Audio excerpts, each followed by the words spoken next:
not only do you see kind of how you behave or, Mm-hmm. what's natural to you and kind of confirming what you already know, right? Mm-hmm. And giving you a framework and terminology. It's, um, it's telling you where you relate to other working adults. And so some of the others, they don't do that. They're just kind of telling you about you. And I Mm-hmm. think it's really important to understand that referencing where everybody else is. So then you get to the application. Okay, I know about me. Mm-hmm. How do I approach this person where we're going to have a more productive conversation? I'm Julie B, and they don't teach this in business school.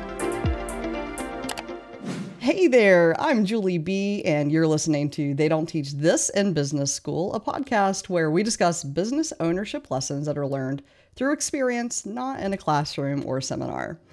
Today's episode is really special because I get to interview one of my all-time favorite strategic advisors. Caryn Lee is the founder of Narrative, and her company helps transform organizations through people and culture.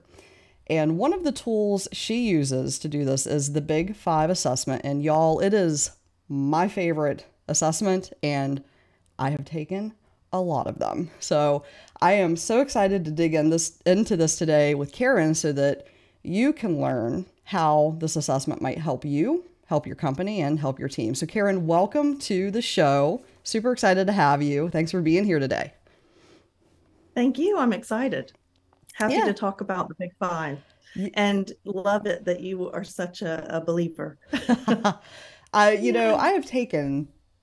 I'm one of those people who's always like, I want to know more and more and more about why I am the way I am, and I've taken a lot of assessments, and it is honestly, I can say honestly, it's the one that I always come back to because I think it's the easiest to understand, and I don't feel like I need a PhD to read it.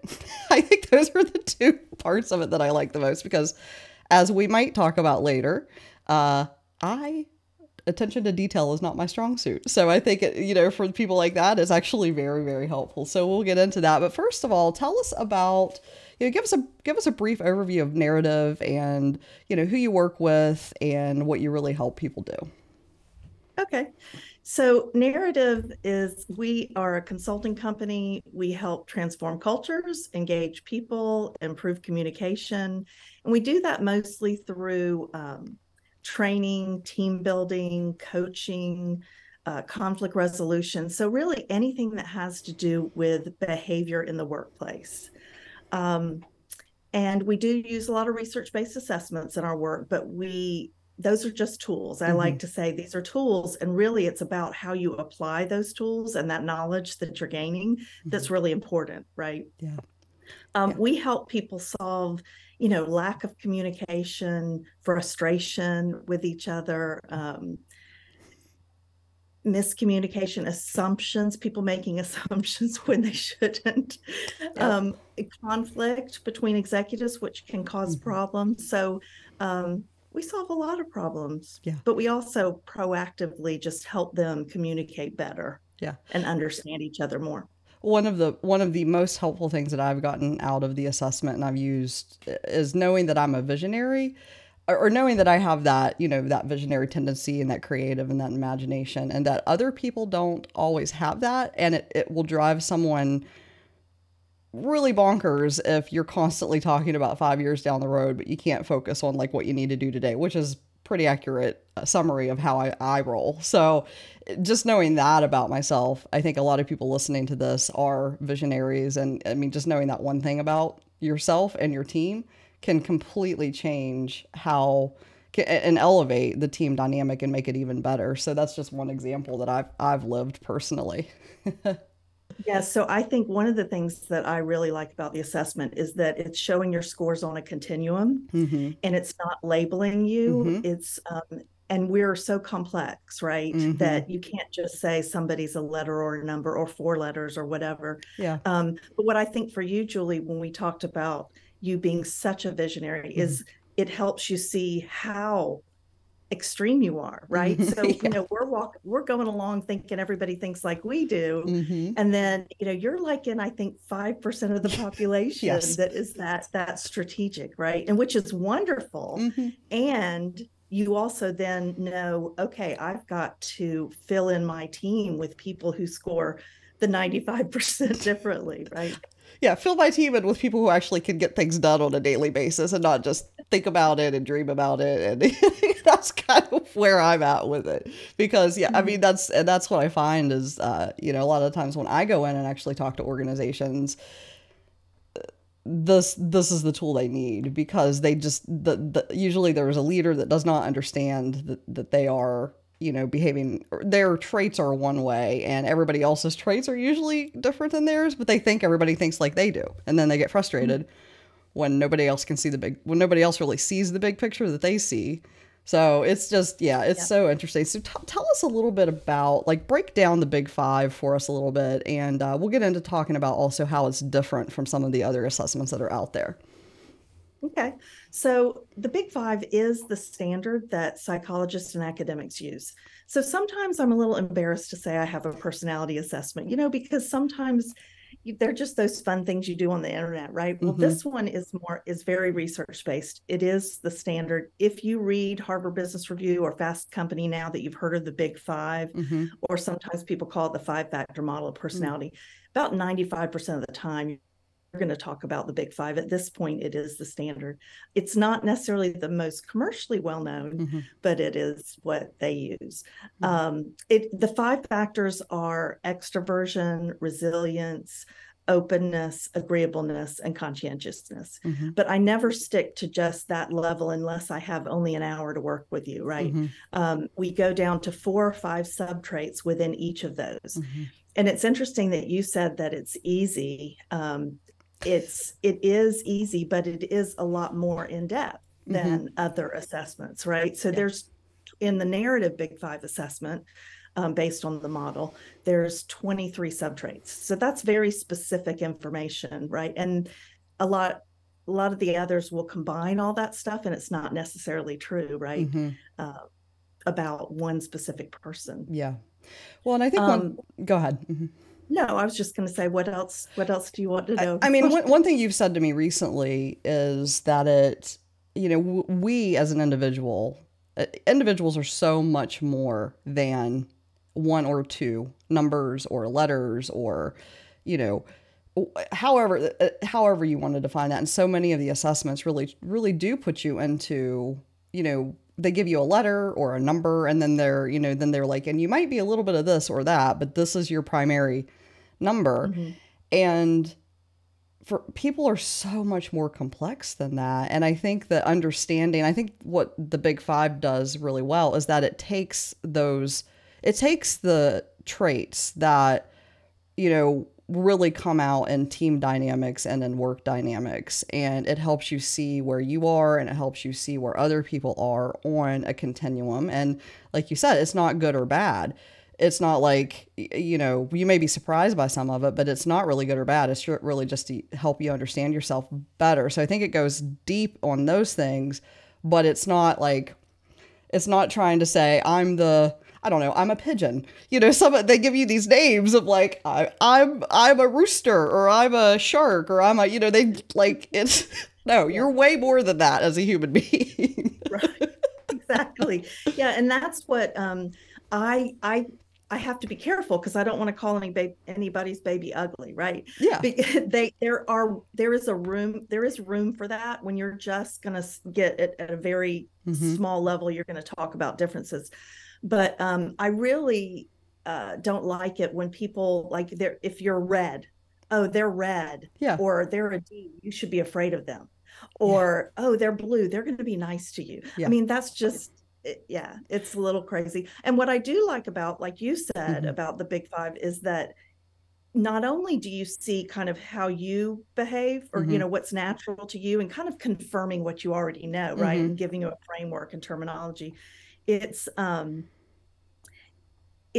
telling you where you relate to other working adults. And so some of the others, they don't do that. They're just kind of telling you about you. And I think it's really important to understand that referencing where everybody else is. So then you get to the application. Okay, I know about me. Mm-hmm. How do I approach this person where we're going to have a more productive conversation? We're going to get things done faster because I'm going to make them comfortable. I'm going to talk in the way they talk, Mm-hmm. For example, with you, Julie, I'm going to talk about ideas, and I'm going to talk about the future, and I'm going to talk about how exciting something is versus, oh, here's what we're going to do today, Julie. A, B, C. Here's a 27-point agenda for our meeting. I'm out. I'm out. There's no way.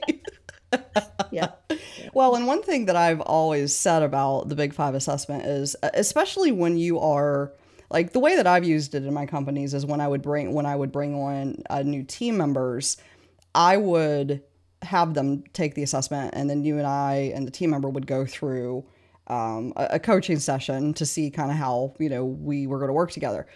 It helps you get to know your people, your team. It cuts that learning curve in at least half because you know how somebody is going to show up. You get a really good sense for how somebody's going to show up at work on a normal day for them.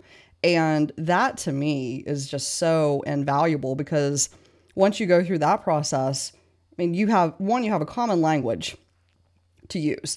Two, if there's any conflict, you can point to the Big Five assessment and say, oh, this is why this is happening. Let's work through this. Like you have a tool already. So, so many business owners that I talk to, one of their biggest frustrations is when they onboard new people, like knowing who they actually hired, because people show up differently in interviews versus when they actually show up to work. And that's probably one of the ways that I've used it most effectively. And I'm just curious, Caryn, how are, along with that, if you want to talk a little bit more about that, that's fine. But also, what are some other ways that you've really found that specifically, I would say business owners have been able to use the Big Five assessment in their teams? Yeah. So I'll give you an example of a company I've been working with for a few years. I went in to begin with when they had two new leaders. The president was actually new, the CFO was new, and then they were working with three other leaders who had been there like 25 years, right? So it was the perfect time to do a session. So I always go through the assessment with each of them individually first. So we're talking specifically about them, and they're getting to know the terminology and the framework. And then we get into the team session, and they get to, like you said, get up to speed really quickly on how to work with each other. And it's pretty amazing, especially when there's new people on the team, to have that. And then there's also when you've had some conflict in the team, not necessarily terrible, but where people are like finding it hard to understand each other sometimes, that really helps too. They walk out of the room and immediately start, sometimes it's joking, right? But like you said, you have this terminology now. If there is kind of some tension, you can bring it up and make it lighter. It takes some of that tension away and help solve the problem. Like, this is what I think is happening. So that's the team sessions are really great. The other thing is when I've been doing in the last couple of years a lot of conflict resolution. There's when you've got two executives and you really, or two workers, I do it all levels, that you really want to keep both of them, right? You really value them. But when you have some people that are having trouble, it spreads, right, and it's not pleasant. So with the coaching of the conflict, I can use the assessments, and I also use another one that's about motivations. That's a whole another level, right?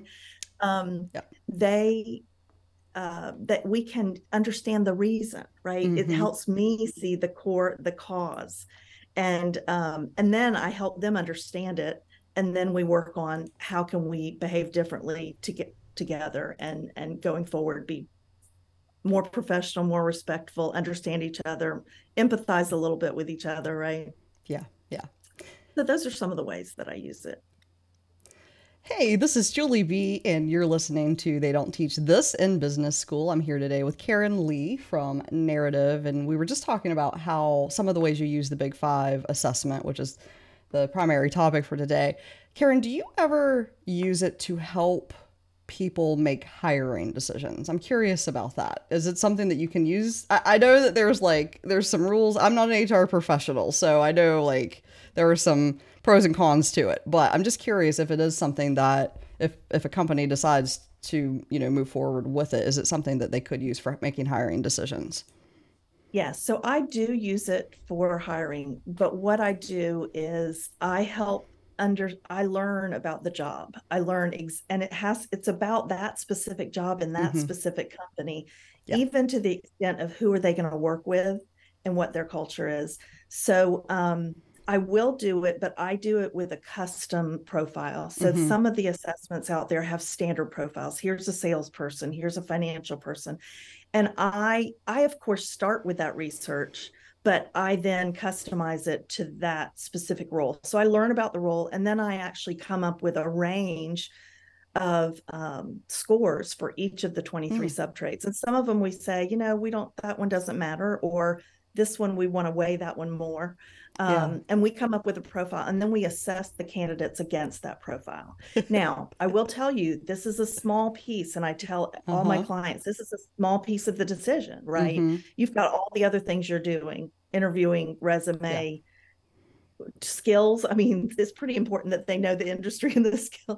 Mm-hmm. So this is just a piece. And what I find is that my clients, they generally know who they want to hire. If they're, we usually do it with the finalists. Mm-hmm. They usually hire who they want, but they go in knowing Yeah. what they're getting. Yeah. Right. And they know here they might need some support on this, but they're going to shine on this. It's almost like it's confirming what they already know and then highlighting any potential like, oh, well, we wouldn't have picked this up anywhere else. Like we didn't pick that up in the interview or on the resume, but it's just good to know this, one trait about them one way or another. Yeah, I could see that. Yeah. So I would, because I've actually not used it that way. I will be using it that way the next time. But I was curious because some, it's a mixed bag in terms of, if you should and can or all of that, if you can do that or Yeah. not. And there are, Mhm. I've done some research in it and Yeah. actually talked to some lawyers about it, and spoke at a lawyers association about how you should use it, right? There's Hmm. certain, you need to have a test that's valid. Yeah. You need to have somebody that knows what they're doing, and Hmm. it has to apply to the job. I Yeah. mean, those are just the three simple rules, but we could spend a podcast on that Oh yeah. alone. Well, and the one underlying factor there is that this is so based on, first of all, how many years has it been around? It's been what, the 70s or The before Big then? Five. Yeah. Yeah, they started it in the 1930s is Oh, when they first started, 1930s. but Okay. not until it has not been used in the workplace. In the 60s, it was used with some airline pilots, Wow. and then but it really not widely in the work world until Yeah. like the late 80s. Yeah. So one, there's this like huge body of, reference basically and proof and all of that. And two, it's based on it's, scientifically backed and based. Like those are the things that I think really, stand out when you're considering, looking at assessments, how long has something been around, who created it, what's the background, those are types of things that you consider, especially when you're using it in, HR related capacities. I think having that background makes it very, very useful. So Caryn, one thing I really want to ask you, and this is, you may not be able to answer this, but when you are working with business owners, that's primarily who listens to this podcast. What are maybe 1 to 3 of some of the like top things that you find that they do that they don't even realize they're doing that makes it hard for their team? Do you have like a few things that really stand out to you?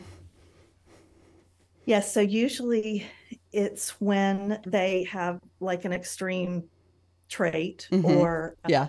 and so just a few of those that I Mm-hmm. could bring up. Mm-hmm. One is what we've already talked about, Mm-hmm. how generally business owners are the visionaries. They have a lot of ideas. They need the doers, Mm-hmm. right? So if they're lucky enough to have hired a doer, Mm-hmm. which they should, Yeah. um, sometimes there can be that frustration because the doer is thinking about the project sitting on their desk that you've already told them we need to do, right? And Mm-hmm. so they're busy they have a backlog. They're thinking of all the things they have to get done. And you walk in with 2 or 3 new ideas and they're going, but how could we possibly? And so Yeah. then I just give strategies of, hey, let's on Monday morning, don't come in with the 3 ideas, and when you do introduce the idea, have it be during a meeting where you're brainstorming, and make sure that you tell them, hey, we're not doing this right now, but I do want to share this idea I have, but don't worry about it. That's one. Now, the another one is when, if the business owner procrastinates a lot, right? And I could tell you good things about procrastinating. I can, but it can cause frustration for people who are very disciplined and very much a deadline's a deadline's a deadline, right? So procrastinators tend to reprioritize a lot, like daily, all the time. And so that communication of what is it that they need from you, give them permission to say, these are the things I really need from you this week. Yeah. And then and also the business owner asking the people, what do you need from me? What are you waiting on? Because they're waiting on something, right? So those are 2 things. I could go on, but Well, and I'm just sitting here thinking, and if you're listening to this and you feel like you fall into those categories, you are not alone, because I'm just laughing and thinking about all the times that I was doing both of those things. And but again, working with you gave me the language. So in my world, what I would do is if I did have a new idea, I would usually sit on it for a little while. And then if I brought it to the team, I would say, this is like a 2 years from now thing. This is no work right now. This is just an idea that I'm having. This is the visionary. Like, I would use the words because so that they knew I wasn't expecting them to like execute anything. I just wanted to throw it out there to them. And then also on the procrastination side of things, I tend to do that. But having that awareness, one of the things that I would always ask in our meetings on Monday morning was, what do you need from me this week? And if I started to feel overwhelmed by what was being listed, I would say, okay, we've got to prioritize this. Like, what are your top 3 things you need from me this week? And I would always say, like, I know you're waiting on me, because everybody's always waiting on me for something. Like, that's just the truth because of how I am. But just being aware of that and how that impacts your team is so, so important for leaders everywhere, and especially for business owners, I think. Yeah. Hey there, you're listening to They Don't Teach This in Business School. I'm Julie B, and I'm here with Caryn Lee, and we're talking about the Big 5 assessment and just all of the ways that I was frustrating my team, and how business owners often frustrate their teams, and then they learn the reality of the Big 5, and everything gets better, actually, I think, in the long run, once you have that common language. So, Caryn, one thing I wanted to ask you is, there are a lot of ways you can do the Big 5, and I want to make sure we highlight how your approach is different, how the narrative approach is different than some other ways to get it done, basically other providers or other, like, don't, I think you can just go out there and take it, but I wouldn't recommend that. So if you could speak to that a little bit about how you approach it a little bit differently, that'd be great. Yeah. So we certify people to actually understand and be able to interpret it, because it is important that it's not just that text on the report. So one thing I think is important, that the people that are interpreting it for you are certified. And we never send a report without spending time with someone going through it, because it does need explanation. It needs examples. It needs also, some of the traits you may think, oh, they may be sort of socially undesirable. Like, right, some people don't want to be told that they procrastinate, but they know they procrastinate, right? Or that they're low on tact. Right. Like me. Right. That's another one. Yep. Or that they worry a lot or anxious, but they know they're anxious, right? So then we talk about the strengths of those, right? There's strengths and challenges no matter where you score. It depends on the situation you're in. So I think it's really important that people understand it. And so they get so much out of it when someone's interpreting it. There are a lot of there are some, especially professors will put a Big 5 assessment out on the internet for free, right?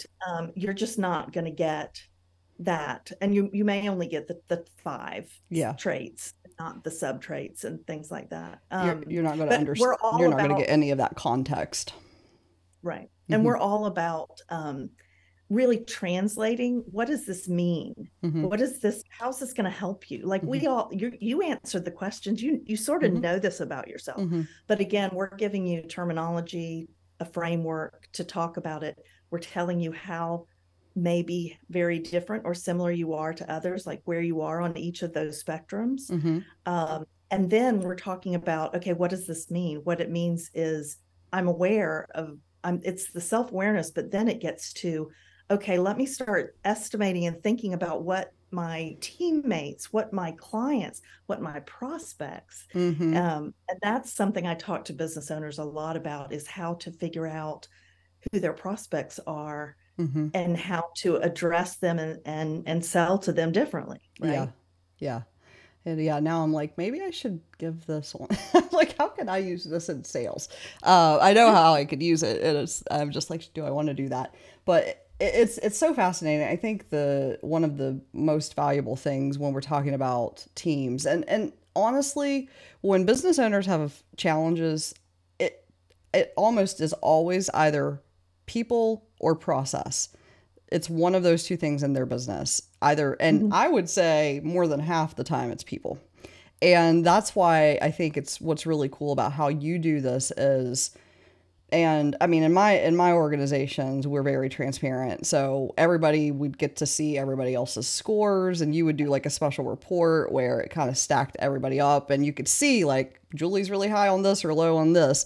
And I always Mm-hmm. told you when we were doing the group sessions to just kind of make fun of me because, I'm just, as my report says, I'm carefree and open. So it's just, use Yeah. me as the example if you need to. Mm-hmm. I think that's just really helpful because you learn how people are in the workplace and there's no judgment around it. I think that's the other thing that you really try to hammer home is that it's not good or bad. Like there's no good, there's no bad. It's just this is how you show up. This is, these are your traits. And here's how we work with those in Right. whatever setting you're using it for, whether most of the time it's work, nonprofit Mm-hmm. organizations. I'm on a board of directors that probably needs to do this.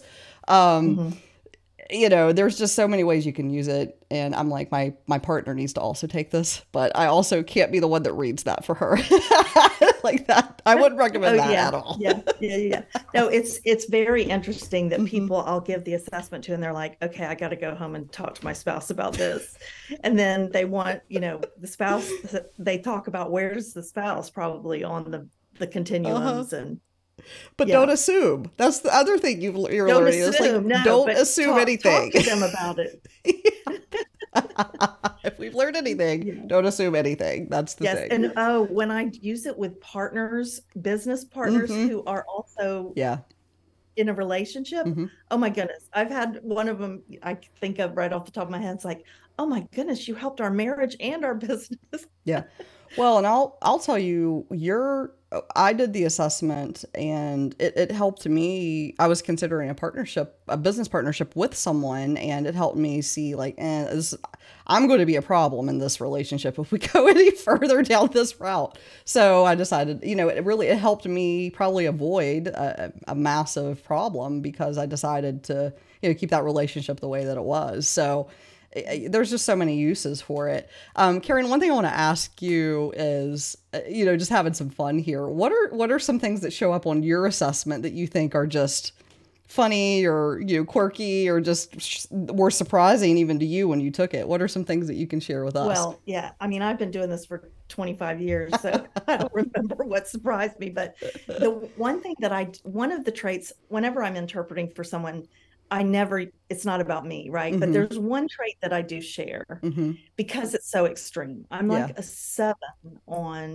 is high. Seven's Mm-hmm. like in less than 5% of the Mm-hmm. population in trust. Mm. So I am very trusting. I tend to just assume that anybody I'm talking to is being honest with me and Mm-hmm. transparent. I'm very honest, transparent. I'm also direct. I kind of lay everything out on the table. And so that didn't work very well in the corporate world. You know, No. I'm sitting there pointing out the elephant in the room, go, why isn't everybody talking about Why aren't we talking about this thing right here? so trust, I have a high trust. Mm-hmm. I don't know if anything else would be surprising. Like I am that translator between the ideas people and the doers. Mm-hmm. So I can really flex either way, and I can understand the visionaries like you, and I can understand the doers, and I can actually be more of a doer. Mm-hmm. And so, and also I'm very empathetic. Mm-hmm. So that has been a struggle for me being a business owner. If you are very service oriented, very empathetic, you may give away the farm, right? Mm-hmm. You may not charge enough. You may give away too many services, pro bono. Mm-hmm. So that's something I've had to just continually kind of fight against. Yeah. Yeah, that's a few of them. Yeah, and I mean that last one is a really good point as well. If I have that, I struggle with that same thing. I'm like, I want to help everybody. Everything here. Just call me. I'll help. I'll help anybody. And then I'm like, what did I actually get done today? Yes. So, yeah. And where's that paycheck? Yeah. But one thing that I think you and I both have been surprised about on mine. Actually, the last time we talked, you were surprised that I was kind of like middle of the road on humility because I have my awards behind me. And we laughed. I said, "Well, this is just a set. Like that's what this is back here. If you're watching it on the video, you can see I've got some things behind me, but it used to just be my office door. So it had, I was told by other people, you gotta upgrade it a little bit. But one for me that, I've been doing this now. I don't even know the first time I did the assessment, but when the last time we talked about there was an element on extroversion, and I think it's gregariousness. And most people who know me, most of the people who know me in a business sense, and that's my comfort level, and that's where I'm just like outgoing and I will talk to everybody all day long. But in social settings, I'm quiet. I'm a little bit more of an introvert. If it's not a business networking event, if it's just like a party, I'm going to be the person who's kind of sitting on a couch or standing in a corner, drinking a drink and just observing. And that was an interesting dynamic to look at, because I think people would assume I would be really high on gregariousness all the way, and I'm kind of more in the middle of the road. And that's why. That one can be really interesting because people can really think that someone's extroverted. Let's say they have a lot of energy, they're very approachable, they smile a lot, they're assertive maybe, but yet their gregariousness or sociability, they may need more downtime, to get, so people make assumptions and they're not about introversion, extroversion that aren't necessarily true. Yeah. So, Caryn, I have a couple more questions I want to ask you. One question is, if you were going to teach a class to business owners about the Big Five, if you were going to, do a seminar or workshop, which I know you do, what is the one thing you'd really want them to take away from that class? The one thing I would probably talk about is, we know that entrepreneurs have to be good salespeople. And that's where I think I help the most salespeople is, what if they're lower on resilience? They worry, they can take things personally. They might take a while to, when there's a rejection of a sale or something, it takes them a while. They have to process that before they can jump back and get into the next sale. How much they give away, but really that really helping them understand from a sales perspective where they are and how they can compensate for that, right? Because that's the to me, whenever anybody says I want to be an entrepreneur, I'm like, well, how good are you at sales? Yeah. And if you don't know, let's take this assessment and find out. So I would never tell someone they can't sell or they can't be an entrepreneur. But what I would do is say, here are the challenges you're going to have, and let's talk about what are strategies to overcome those. Well, you got to be able to, selling is, you got to have some of those skills in business. That's an interesting. I was not expecting you to say that. I was expecting you to say something else, but that was okay. Well, you tell me what you were perfect. expecting. You asked me to pick one. Yeah, no, I mean, I figured it would be more along the lines of really the importance of knowing yourself. And how important that is as when you are an entrepreneur, and then when you become a leader of people, and as you go on your career, like really knowing who you are first is where leadership starts. I think that's kind of where I thought we were going, but no, the sales thing, absolutely. That's probably a little bit more important at first than the leadership stuff. I just took it a little further, right? You have to know yourself. Yeah. And I just related it to sales. Got it. Yeah, absolutely. Yeah. Absolutely. Well, Caryn, listen, this has been such a great interview. I'm so excited to get this out to the audience. I think you have an offer for the listeners though. So I want to give you time and space to offer that out here right now.